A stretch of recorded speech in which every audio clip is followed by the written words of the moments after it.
विद्यार्थी मित्रो, ओरल टेस्टला तयारी न करता गेलात तर तुमचे 20 मार्क्स नक्की जातील।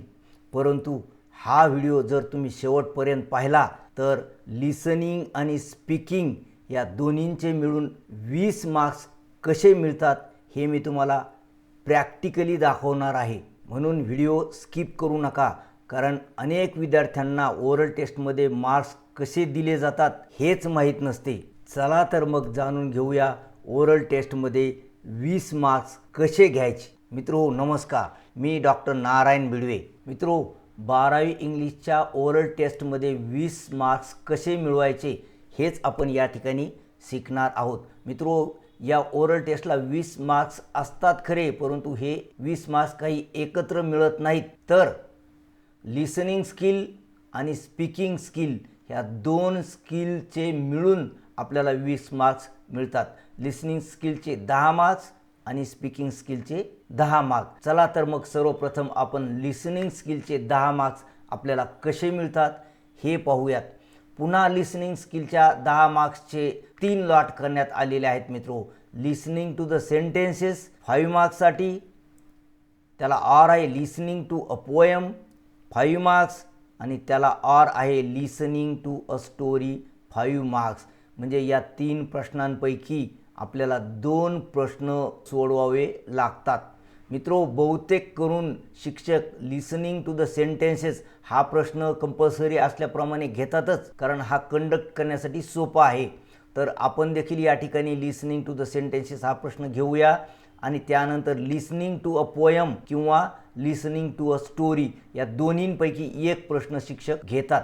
चला तर मग सर्वप्रथम आपण लिसनिंग टू द सेंटेन्सेस हा प्रश्न घेऊया। मित्रो, जणू काही आपली खरी ओरल टेस्ट आहे त्याप्रमाणे या ठिकाणी मी 5 वाक्य वाचणार आहे। ज्या पद्धतीने शिक्षक तुमच्या ओरल टेस्टमध्ये 5 वाक्य वाचतील, आणि तुम्ही काय करायचंय, ती 5 वाक्य लक्षपूर्वक ऐकायची आहेत, आणि जशी तुम्ही ऐकली तशीच तुम्हाला दिलेल्या आन्सर शीटमध्ये ती लिहायची आहेत। म्हणजे मित्रो, या ठिकाणी जरी लिसनिंग स्किल असलं तरी देखील याचं रेकॉर्ड ठेवण्यात येतं, आणि त्या रेकॉर्डचा भाग म्हणून तुम्हाला एक आन्सर शीट देण्यात येते, आणि त्या आन्सर शीटमध्ये तुम्ही जे ऐकलंय ते तुम्हाला लिहायचं असतं। मित्रो, क्वेश्चन 1 मधील लिसनिंग टू द सेंटेन्सेसला 5 मार्क्स आहेत, आणि यासाठी तुमचे शिक्षक 5 वाक्य वाचतील। प्रत्येक वाक्य ते 2 वेळेस वाचतील, परंतु या ठिकाणी मी हे 5 वाक्य फक्त एका वेळेसच वाचणार आहे। तुम्हाला जर बरोबर वाक्य ऐकू आलं नाही तर तुम्ही व्हिडिओमध्ये मागे जाऊन पुन्हा एकदा ते वाक्य ऐकू शकता। तर आपण आता खरी लिसनिंग टेस्ट घेणार आहोत। त्यासाठी तुम्हाला काय करायचं आहे, वही आणि पेन घेऊन तुम्ही बसा, आणि मी 5 वाक्य या ठिकाणी वाचत असताना ती वाक्य तुम्ही तुमच्या वहीमध्ये लिहायची आहेत, आणि ही टेस्ट झाल्यानंतर तुमची वाक्य आणि मी दिलेली उत्तरे ही बरोबर आहेत का ते मॅच करून तुम्ही पाहायचं आहे, आणि किती मार्क्स तुम्हाला या ठिकाणी मिळालेले आहेत ते तुम्हाला कळणार आहे। चला तर मग आता मी हे 5 वाक्य वाचतोय, and your listening test starts now. Question 1. Listening to the sentences. Listen to the sentences carefully and write them down in your answer sheet. Sentence number 1. He felt shame when he made the same mistake again. Sentence number 2. Tell me whether the weather was fine that day. Sentence number 3. I hope this meeting isn't too long. Sentence 4.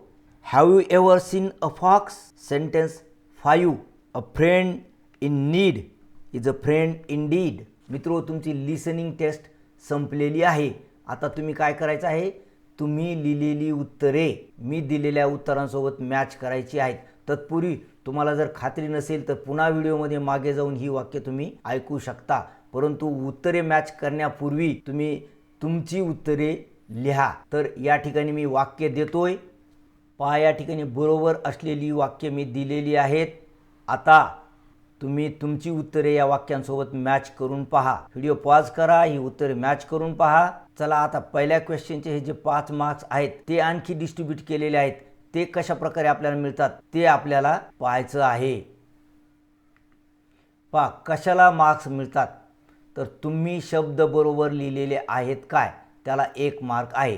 म्हणजे या वाक्यांमध्ये काही शब्द आहेत जे गोंधळ करणारे आहेत. पहा, या ठिकाणी आहे शब्द SHAME शेम आणि या ठिकाणी आहे SAME. हे दोन शब्द तुम्ही बरोबर लिहिलेले आहेत का? या ठिकाणी आहे WHETHER आणि या ठिकाणी आहे WEATHER. वेदर म्हणजे इफ आणि वेदर म्हणजे हवामान. शेम म्हणजे लज्जा आणि सेम म्हणजे तेच. यासोबतच या ठिकाणी टू हा शब्द आहे TOO. या ठिकाणी पहा फ्रेंड इन नीड असे वेगवेगळे दोन शब्द आहेत आणि या ठिकाणी इंडीड हा एकच शब्द आहे. हे सगळे शब्द तुम्ही बरोबर लिहिलेत काय? याला तुम्हाला 1 मार्क मिळेल. तर तुम्ही वाक्याला शेवटपर्यंत बरोबर ऐकले काय? म्हणजे वाक्य अर्धच सोडून पहिलं अर्धा भाग बरोबर नंतरचा अर्धा भाग चूक असं तर केलं नाही ना, त्याला 2 मार्क आहेत. आणि वाक्य शिक्षकांनी जशी वाचली तशीच तुम्ही लिहिलीत काय? त्याला आहेत 2 मार्क. म्हणजे वाक्य तुम्हाला कळलेली आहेत काय? याला 2 मार्क आहेत. वाक्य तुम्हाला कळलेले आहेत काय याचा अर्थ काय होतो? तर मित्रो पहा, या ठिकाणी क्वेश्चन आहे, have you ever seen a fox. आता हा क्वेश्चन आहे, हे तुम्हाला कळलंय का? शेवटी तुम्ही क्वेश्चन मार्क दिलाय का हे या ठिकाणी पाहण्यात येईल. चला आता आपण लिसनिंग टेस्ट मधील दुसऱ्या प्रश्नाकडे वळूयात. तो प्रश्न म्हणजे लिसनिंग टू अ पोएम. हा प्रश्न पहिल्या प्रश्नाला ऑर आहे, परंतु पहिला प्रश्न शिक्षक बहुतेक घेतातच, म्हणून आता हा प्रश्न लिसनिंग टू अ पोएम आणि याला ऑर असलेला लिसनिंग टू अ स्टोरी या दोन्हीपैकी एक बहुतेक शिक्षक घेतात. आपण दोन्ही या ठिकाणी घेत आहोत. तुम्हाला काय करायचं आहे, मी एक कविता वाचतोय आणि ती कविता तुम्ही काळजीपूर्वक ऐकायची आहे. Listen to the poem carefully and answer the questions given below. आणि बोर्डवर शिक्षक काही प्रश्न देतील. Write the meaning of the poem. कवितेचा अर्थ तुम्हाला लिहायचा आहे 2 मार्क्ससाठी. Write and explain a figure of speech used in the poem. कवितेमधील कोणताही एक भाषालंकार तुम्हाला लिहायचा आणि एक्सप्लेन करायचा आहे 1 मार्क्ससाठी. आणि write 2 pairs of rhyming words used in the poem. कवितेमधील कोणत्याही यमक साधणाऱ्या शब्दांच्या 2 जोड्या तुम्हाला लिहायच्या आहेत, त्याला 2 मार्क आहेत. अशा प्रकारे 5 मार्क तुम्हाला या question 2 listening to a poem या क्वेश्चनमध्ये मिळणार आहेत. चला आता मी प्रत्यक्ष कविता वाचतोय. ज्याप्रमाणे तुमच्या ओरिजिनल ओरल टेस्टमध्ये शिक्षक कविता वाचतील त्याच पद्धतीने मी देखील या ठिकाणी कविता वाचतोय. काळजीपूर्वक कविता ऐका आणि या ठिकाणी दिलेल्या प्रश्नांची उत्तरे लिहा. I am reading the poem. The name of the poem is dreams. Hold fast to dreams, for if dreams die, life is broken winged bird that cannot fly. Hold fast to dreams, for when dreams go, life is a barren field frozen with snow. Listening टेस्टचा दुसरा प्रश्न आपला संपलेला आहे. आता जी कविता मी वाचलेली आहे ती कविता देखील या ठिकाणी देतोय. तुमची उत्तरे मी दिलेल्या उत्तरांसोबत तुम्हाला मॅच करून पाहायची आहेत. पहा, ही ती कविता आहे ड्रीम्स आणि या कवितेच्या खाली क्वेश्चन्स या ठिकाणी आपण घेतलेले आहेत. आता या क्वेश्चनची उत्तरं आपल्याला पाहायची आहेत. तुमची उत्तरे माझ्या उत्तरासोबत मॅच करून पहा. Write the meaning of the poem असं या ठिकाणी घेतलेलं आहे. The poem tells that we should keep our dreams alive. If we did not we would be helpless like a bird whose wings have been torn. Therefore he can not fly. We should keep our dreams alive because if we did not our life would be barren like a frozen land. अशा प्रकारे dreams आपले जिवंत ठेवले पाहिजेत असं ही कविता सांगते. Write and explain a figure of speech used in the poem. आता फिगर ऑफ स्पीच कोणता आहे? या ठिकाणी रिपिटिशन हा भाषालंकार आहे. The line hold fast to dreams has been repeated in the poem. Hold fast to dreams ही ओळ या कवितेमध्ये रिपीट झालेली आहे, म्हणून आपण रिपिटेशन हा अलंकार घेतलेला आहे. फिगर ऑफ स्पीचमध्ये life is a broken winged bird हा मेटाफर हा अलंकार देखील या ठिकाणी घेतलेला आहे. पुन्हा पहा, life is a barren field metaphor देखील आहे या ठिकाणी आपण रिपिटेशन घेतलेलं आहे. तुम्ही कोणताही भाषालंकार घेऊ शकता. आता पुढचा प्रश्न पहा. Write 2 pairs of rhyming words used in the poem. यमक साधणाऱ्या शब्दांच्या 2 जोड्या आपण घेतलेल्या आहेत, डाय आणि फ्लाय. पहा या ठिकाणी डाय आणि या ठिकाणी फ्लाय असे शब्द आले आहेत. गो आणि स्नो, गो आणि स्नो. अशा प्रकारे मित्रो तुमची उत्तरे या उत्तरांसोबत मॅच करून पहा आणि तुम्हाला किती मार्क्स मिळतात ते पहा. आता याला ऑर असलेला question 3 listening to a story आपण पाहत आहोत. हा देखील 5 मार्कासाठीच आहे. अर्थातच शिक्षक स्टोरी घेतील किंवा पोएम घेतील. तर तुम्हाला काय करायचं आहे, listen to the story carefully and answer the questions given below. अशा प्रकारची सूचना शिक्षक बोर्डवर लिहितील आणि अशा प्रकारे प्रश्न दिलेले असतील. Write the theme of the story. Theme लिहिण्यासाठी तुम्हाला 2 मार्क्स आहेत. What is the teaching of the story. स्टोरीने शिकवणूक काय दिलेली आहे त्यासाठी 2 मार्क आहेत. Write your opinion about the story. स्टोरीविषयीचं तुमचं मत लिहायचं आहे, त्याला 2 मार्क आहेत. आता हे प्रश्न असेच राहू द्या. मी स्टोरी वाचतोय, काळजीपूर्वक स्टोरी ऐका आणि नंतर या प्रश्नांची उत्तरे लिहा. जर स्टोरी बरोबर ऐकू नाही आली तर व्हिडिओ मागे घेऊन पुन्हा एकदा स्टोरी ऐका. चला आता मी स्टोरी वाचतोय. Story. The boy who cried wolf. Once a shepherd boy grew bored while watching his sheep. To amuse himself, he shouted, "Wolf, wolf!" The villagers ran to help him, but there was no wolf. The boy laughed. He repeated this trick several times. One day, a wolf actually came. The boy cried, "Wolf, wolf!" but the villagers ignored him, thinking it was another trick. The wolf attacked the flock and ate all his sheep, and the boy learned a hard lesson. अशा प्रकारे मित्रो तुमची ही listening to a story ही oral test संपलेली आहे. आता या स्टोरीचा थीम म्हणजेच विषय काय आहे, या स्टोरीने आपल्याला टीचिंग काय दिलेली आहे आणि आपलं मत या स्टोरीविषयीचं काय आहे, या प्रश्नांची उत्तरे आपल्याला लिहायची आहेत. पहा या ठिकाणी मी स्टोरी दिलेली आहे. स्टोरी पुन्हा वाचा आणि तुमची उत्तरे तुम्ही लिहा आणि त्यानंतर मी दिलेल्या उत्तरांसोबत ही उत्तरे मॅच करा. पहा. Write the theme of the story. The theme of the story is honesty is the best policy. माणसाने प्रामाणिक राहिलं पाहिजे. प्रामाणिक राहिलं तरच सगळ्यात चांगलं धोरण ते आहे. What is the teaching of the story. या स्टोरीने आपल्याला काय शिकवलेलं आहे. People will not believe us if we lied to them. जर आपण पुन्हा पुन्हा लोकांना खोटं बोललो तर लोक आपल्यावर विश्वास ठेवणार नाहीत. ही टीचिंग शिकवणूक या कवितेने आपल्याला दिलेली आहे. Write your opinion about the story. This is a very interesting story. I like this story very much.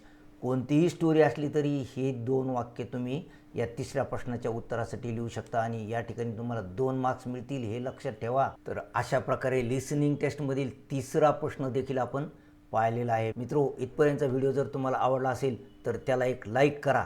चला आता आपण स्पीकिंग स्किलकडे वळत आहोत.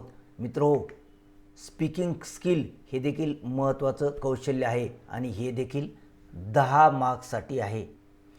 मित्रो स्पीकिंग स्किलचे सर्वच्या सर्व मार्क्स हे शिक्षकांच्या हातात असतात. म्हणून या टेस्टमध्ये तुमचा परफॉर्मन्स अतिशय चांगला असला पाहिजे. या टेस्टमध्ये शिक्षक तुम्हाला काही विषय देतील आणि त्यापैकी तुमच्या आवडीच्या विषयावर तुम्हाला बोलायचं आहे. मित्रो स्पीकिंग स्किलच्या संदर्भात या ठिकाणी एक प्रॅक्टिकल गोष्ट लक्षात ठेवा. ती म्हणजे शिक्षकांना अनेक विद्यार्थ्यांची टेस्ट घ्यायची असते आणि म्हणून त्यांच्याकडे वेळ कमी असतो आणि म्हणून शिक्षक आपल्याला आपलं भाषण पूर्ण करू देतील याची काही गॅरंटी नसते. म्हणून सुरुवातीचे 5-6 वाक्य तुमचे अगदी इम्प्रेसिव्ह असले पाहिजेत, जेणेकरून तुम्हाला या स्पीकिंग स्किलमध्ये चांगल्या प्रकारचे मार्क्स मिळतील. तर स्पीकिंग स्किलमध्ये तुम्हाला तो विषय समजलाय काय हे पाहण्यात येतं आणि त्यासाठी 2 मार्क्स आहेत. तर त्या विषयाची तुमची तयारी म्हणजे नॉलेज कसे आहे याच्यासाठी 2 मार्क्स आहेत. सादरीकरण करताना तुमची बॉडी लँग्वेज, आवाजातील चढ उतार, शब्दांची निवड, ग्रामर योग्य आहे काय, या सगळ्या गोष्टींसाठी 2 मार्क आहेत. आणि तुमचे सादरीकरण विषयाला पूरक आहे काय, जो विषय दिला आहे त्याच्यानुसारच तुम्ही बोलत आहात काय, त्याला देखील 2 मार्क आहेत. आणि त्याच्यात काही नाविन्य तुम्ही वापरले आहे काय, म्हणजे सादरीकरण इंटरेस्टिंग पद्धतीने तुम्ही केलेलं आहे काय, अशा प्रकारे स्पीकिंग स्किलला तुम्हाला 10 मार्क्स आहेत. तर स्पीकिंग स्किलसाठी शिक्षक कोणते विषय देतात ते विषय आता आपण या ठिकाणी पाहणार आहोत. पहा, online education, social media, importance of education, today's politics, introduce your self, your college, your best friend, your parents, अशा प्रकारचे काही विषय आपण या ठिकाणी घेतलेले आहेत. या व्यतिरिक्त आणखी वेगळे विषय असू शकतील, परंतु मित्रो आपण या ठिकाणी इम्पॉर्टन्स ऑफ एज्युकेशन या विषयावर मी एक स्पीच तयार केलेलं आहे, ते मी या ठिकाणी तुमच्यासाठी वाचून दाखवणार आहे, तुम्हाला समजून देणार आहे. यासोबतच शिक्षक तुम्हाला कोणकोणत्या प्रकारचे प्रश्न विचारतील याच्याविषयीची सविस्तर माहिती आपण पुढील व्हिडिओमध्ये पाहणार आहोत. हा व्हिडिओ तुमचा मिस होऊ नये म्हणून चॅनलला सबस्क्राईब करा आणि बाजूची बेल आयकॉन देखील दाबा. चला तर मग आता आपण इम्पॉर्टन्स ऑफ एज्युकेशन या विषयावरील भाषण आपलं समजून घेऊयात. पहा, आपल्या भाषणाचं टायटल आहे इम्पॉर्टन्स ऑफ एज्युकेशन. तुम्हाला याचा उल्लेख करण्याची गरज नाही, कारण तुमचं हे भाषण आहे. त्यानंतर असतं भाषणाचं अभिवादन म्हणजे नमस्कार. फक्त फ्रेंड्स किंवा रिस्पेक्टेड टीचर अँड फ्रेंड्स अशा प्रकारे तुम्ही अभिवादन करू शकता. त्यानंतर I am Ravi Jadhav from 12th arts अशा प्रकारे आपण भाषणाची सुरुवात केलेली आहे. या ठिकाणी वक्ता आपलं इंट्रोडक्शन देतो, वक्त्याने स्वतःचा परिचय द्यायचा असतो आणि त्यानंतर विषयाचा परिचय. Today I am telling you the importance of education in our life. पहा, आता विषयाचा परिचय दिलेला आहे. तिसरं वाक्य हे विषयाच्या परिचयाचं असतं. अशा प्रकारे हे पॉईंट आहेत, हे टप्पे आहेत भाषणाचे, हे लक्षात ठेवून भाषण करा, जेणेकरून शिक्षकांवर इम्प्रेशन पडेल आणि तुम्हाला चांगले मार्क्स देतील. मित्र, शिक्षक तुम्हाला संपूर्ण 5 मिनिट देणार नाहीत, काही 2-3 मिनिटच देतील, कारण त्यांना इतर विद्यार्थ्यांची सुद्धा टेस्ट घ्यायची असते. म्हणून लक्षात ठेवा, सुरुवातीचे काही वाक्यच तुम्ही इम्प्रेसिव्ह ठेवले पाहिजेत. पहा आता, friends, definition of education is the thing that builds our character. आता एज्युकेशनची डेफिनेशन म्हणजे व्याख्या दिलेली आहे. एज्युकेशन अशी गोष्ट आहे जे आपल्या चारित्र्याची बांधणी करते, आपले चारित्र्य घडवते. If we are really educated we become virtuous. खरोखर आपण एज्युकेटेड असू, शिकलेले असू, तर आपण सद्गुणी असू, असं सांगितलेलं आहे. We try to behave politely among society and treat all people politely. जर एज्युकेटेड आपण खरोखर असू तर आपण नम्रपणे वागतो लोकांसोबत. बिहेव म्हणजे वागणे समाजामध्ये, अँड ट्रीट म्हणजे वागविणे, आणि लोकांना वागवितो सुद्धा. ऑल पीपल पोलाइटली म्हणजे त्यांच्यासोबत नम्रपणे आपण बोलतो. पोलाइटली म्हणजे बोलणे, ट्रीट म्हणजे वागविणे, बिहेव म्हणजे वागणे. If we have good education we can earn a healthy social and economic life. जर आपलं एज्युकेशन चांगलं असेल तर आपलं निरोगी सामाजिक जीवन आपण घालवतो. निरोगी सामाजिक जीवन म्हणजे सगळ्या लोकांसोबत आपले चांगले संबंध असतात, त्यांच्यासोबत आपण बोलतो. आणि इकॉनॉमिक लाईफसुद्धा म्हणजे आर्थिकदृष्ट्यासुद्धा आपण दिवाळखोर नसतो, कामापुरते पैसे आपल्याकडे असतात. With the help of education we can take right decisions. जर एज्युकेशन असेल तर आपण जे निर्णय घेतो ते बरोबर असतात, चुकत नाहीत. We never become superstitious. आपण कधीही अंधश्रद्धाळू होत नाही, नको त्या गोष्टीवर आपण श्रद्धा ठेवत नाही. हा एज्युकेशनचा परिणाम असतो. आणि शेवटी सार केलेला आहे भाषणाचा. In the end I would like to summarise. हा एक पॉईंट आहे. किती पॉईंट झाले? अभिवादन, वक्त्याचा परिचय, विषयाचा परिचय, विषयाचा विस्तार आणि त्यानंतर आता विषयाचा किंवा भाषणाचा सार. In the end I would like to summarise that education is a magic wand. मी सार करू इच्छितो माझ्या भाषणाचा आणि सांगू इच्छितो की शिक्षण म्हणजे जादूची कांडी आहे. That makes us happy on all counts. सर्व पातळ्यांवर शिक्षण आपल्याला आनंदी करतं. ऑन ऑल काउंट्स म्हणजे सर्व पातळ्यांवर. आणि शेवटी पुन्हा आभार मानलेले आहेत. Thank you very much. म्हणजे किती टप्पे आहेत?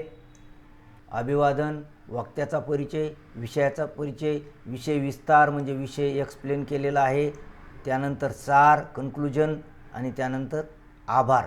अशा प्रकारचे काही मुद्दे आहेत जे तुम्ही भाषणामध्ये अवश्य वापरायचे आहेत.